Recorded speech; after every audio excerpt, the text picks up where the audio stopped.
Having trouble with NAT issues or a weak Wi-Fi connection on your Nintendo Switch? Using a static IP can make your connection more stable. In this video, I'll guide you step by step on how to set up a static IP on your Nintendo Switch. Let's get started. Step 1. Find your IP. So to set up a static IP on Switch, you'll need access to your IP address. You can access it from your phone, laptop, or PC. For this video, I'll use my PC, which is connected to the network I want to connect with. On your PC, click on the search option in the taskbar. Type CMD. Now right-click on Command Prompt and select Run as Administrator.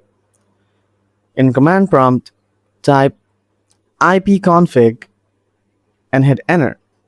Now it will show you your IP address, subnet mask, and gateway. Write it down somewhere or keep the screen on. Step 2. Enter your static IP. Get your Switch at hand. From the Home menu, go to System Settings, scroll down to Internet. Now tap Internet Settings. Select the Wi-Fi network you're connected to. Scroll down and choose Change Settings. After that, tap on IP address settings and set it to manual.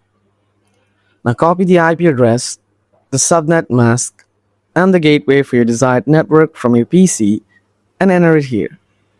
After that, simply save your changes and connect to the network. And that's all. Your Nintendo Switch now has a static IP, which should help keep your connection steady and may even fix NAT problems. If this guide helped you, give it a like, leave a comment if you have any questions, and subscribe for more Nintendo Switch tips and fixes. Thanks for watching.